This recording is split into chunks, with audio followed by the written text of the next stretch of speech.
అథర్వ, నిమిషా సజైన్ ప్రధాన పాత్రలు పోషించిన తమిళ సినిమా డిఎన్ఏ. నెల్సన్ వెంకటేశన్ దర్శకత్వం వహించిన ఈ సినిమా జియో హాట్స్టార్ లో స్ట్రీమింగ్ అవుతుంది. మరి ఈ సినిమా స్టోరీ ఏంటో తెలుసుకుందాం. కథ: చెన్నై వీధుల్లో ఉండే ఆనంద్ తాగేసి తిరుగుతూ ఉంటాడు. అందుకు కారణం అతను ప్రేమించిన అమ్మాయి శరణ్య అతనికి దక్కకుండా పోతుంది. ఆనంద్ అలా మారిపోవడం పట్ల పేరెంట్స్ బాధపడుతూ ఉంటారు. పెళ్లి చేస్తే దారిన పడతాడు అనే ఉద్దేశంతో దివ్య సంబంధాన్ని సెట్ చేస్తారు. ఆ అమ్మాయి మానసిక స్థితి సరిగ్గా ఉండదని తెలిసినా ఆమెతో పెళ్లికి ఆనంద్ అంగీకరిస్తాడు. వారి పెళ్లి జరిగిపోతుంది.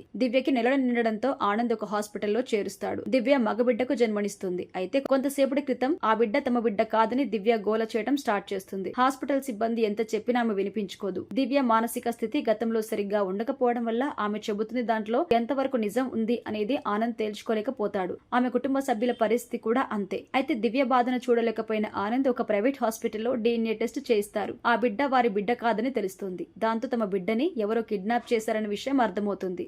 అయితే తన బిడ్డను ఎత్తుకపోతూ వేరే బిడ్డని తమకి వదిలేసి ఎందుకు వెళ్లిపోయారు అన్నది ఆయనకు అర్థం కాదు. తమ బిడ్డ ఆచూకీ తెలుసుకోవడం కోసం అతను ఏం చేస్తాడు, ఆయన ప్రయత్నం ఫలిస్తుందా లేదా అనేదే మిగిలిన స్టోరీ. అయితే విశ్లేషణ విషయానికొస్తే హాస్పిటల్ చుట్టూ అల్లుకున్న మాఫియా నేపథ్యంలో ఈ కథ ఉంటుంది. ఇలాంటి సినిమాలు చాలానే వచ్చాయి. అయితే పురిట్లోనే తమ బిడ్డను మాయం చేశారని గ్రహించిన ఒక తల్లి, బిడ్డకు దూరమై ఆ తల్లి పడే ఆవేదన చూడలేని భర్త తమ బిడ్డ ఆచూకీ కనుక్కోవడం కోసం వారు పడే ఇబ్బందుల్ని చాలా బాగా ఆవిష్కరించారు తెరపై. ఒకవైపున తమ బిడ్డ ఎక్కడ ఉన్నది జాడ తెలుసుకోవాలి, మరోవైపున తమ చేతికి వచ్చిన బిడ్డ ఎవరు అనేది తెలుసుకుని ఆ పేరెంట్స్ కి అప్పగించాలి. తమని ఇంతగా బాధ పెట్టిన ముఠా వెనక ఎవరున్నది పసిగట్టాలి. ఎలాగైనా సరే ఆ ముఠాను చట్టానికి పట్టివ్వాలి అనే ఒక ఉద్దేశంతో హీరో చేసే పోరాటాన్ని అంచెలంచెలుగా నెక్స్ట్ లెవెల్ కి తీసుకుని వెళ్లిన విధానం అయితే బాగుంది. పనితీరు విషయానికొస్తే దర్శకుడు నెల్సన్ వెంకటేశన్ పేరు వినగానే గతంలో ఆయన ఐశ్వర్య రాజేష్ తో చేసిన ఫర్హానా సినిమా గుర్తుకొస్తుంది. అయితే స్క్రీన్ ప్లే పరంగా ఆ సినిమా గొప్పగా అనిపిస్తుంది. అదే పోకడ ఈ సినిమా విషయంలో కనిపిస్తోంది. సస్పెన్స్, యాక్షన్, ఎమోషన్స్ కలిసి నడుస్తూ ఉంటాయి.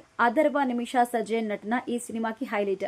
ఎమోషన్స్ కి సంబంధించి సన్నివేశాలు ఇద్దరు కూడా బాగా జీవించారు. గిబ్రాన్ నేపథ్య సంగీతం, శక్తివేల్ నటన, పార్థిబన్ ఫోటోగ్రఫీ, సబు జోసెఫ్ ఎడిటింగ్ బాగుంది. ఫైనల్ గా చెప్పాలంటే ఈ సినిమా ఫస్ట్ నుంచి చివరి వరకు అనేక మలుపులు తిరుగుతూ ఉత్కంఠభరితమైన ఒక ముగింపునిస్తుంది. ఎమోషన్స్ వైపు నుంచి ఎక్కువగా మార్పులు కొట్టేస్తుంది. ఎలాంటి అభ్యంతరకరమైన సన్నివేశాలు లేని ఈ సినిమాని ఫ్యామిలీతో కలిసి చూసేయచ్చు.